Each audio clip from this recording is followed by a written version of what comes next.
Right, let's go to the big news out of Melbourne. The two big stories, one in relation to another outbreak from hotel quarantine of what they think is some very virulent strains of this virus, but it's a football town, Melbourne. The other big news, of course, is Eddie McGuire standing down immediately as the president of the Collingwood Football Club.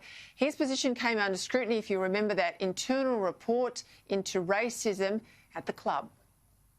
We are not a racist club, far from it. It is why I'm so proud of our club and the people every day of every week who benefit and who are inspired by the very purpose of the being of Collingwood, and that is to be a beacon of hope for all people, particularly those at their lowest ebb or have been socially isolated and left behind. Now, very much at the moment, Melbourne is a Labor town, and where the politics of football starts and ends and the politics of politics starts and ends, you can't really see that join. One man who knows them both, Collingwood supporter, former Communications Minister, Sky News contributor Stephen Conroy. I tell you, no bloke in this town for the last couple of decades has appeared on more front pages and back pages, I reckon, than Eddie McGuire. You know, people will have their view. I'm a Richmond supporter.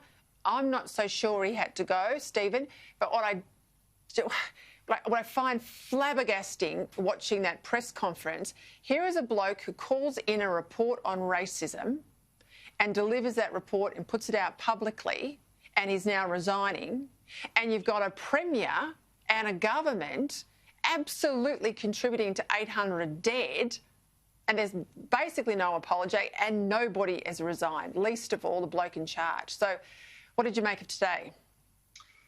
Well, look, I count Eddie as a friend, a good friend. I've known him for well over 25 years. I've been part of the Eddie bandwagon at Collingwood for a long time. And I think today, as hard as it was for Eddie, Carla and his family, Eddie put the club first in stepping aside. I think he acknowledges that the press conference last week ran off the rails. It didn't go the way he intended, and it cast the club in a very poor light. I know there's been talk of pressure on sponsors as the public letter, but I think if you watch the press conference and you get a chance to read the long list of things that the Collingwood Football Club under Eddie McGuire's stewardship has contributed back to the community. I've been lucky enough to know and been involved in helping fundraise for the Magpie's Nest. It's a homeless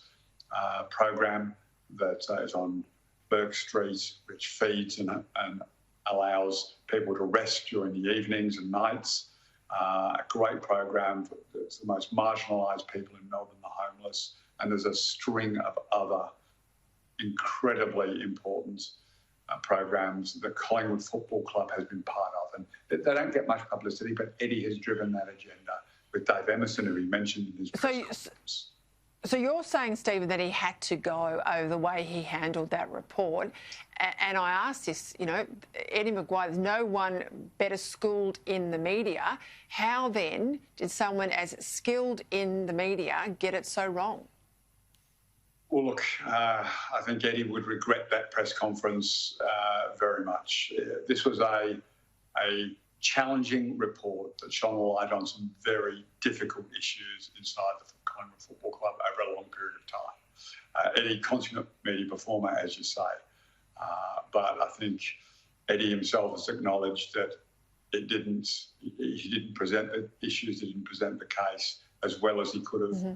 It cast the club in a worse light. I mean, things were worse after the press conference than they were before the press conference, and I think Eddie, recognising that, taking soundings, and done what Eddie would always do in the end, put the club first. And that's behind, I think, his decision to stand down. I flicked around a lot of the radio stations when the news broke, a lot of callers calling in, I think, almost to a man and a woman. The callers were lamenting the political correctness and the politics that's got into sport in particular. A lot of criticism actually of the AFL, arguments that the AFL needs to allow football to get back to being a sport where people can go and escape their daily lives. They used to go, they say, for enjoyment. They're finding that they're being lectured to. Do you think that's a fair criticism?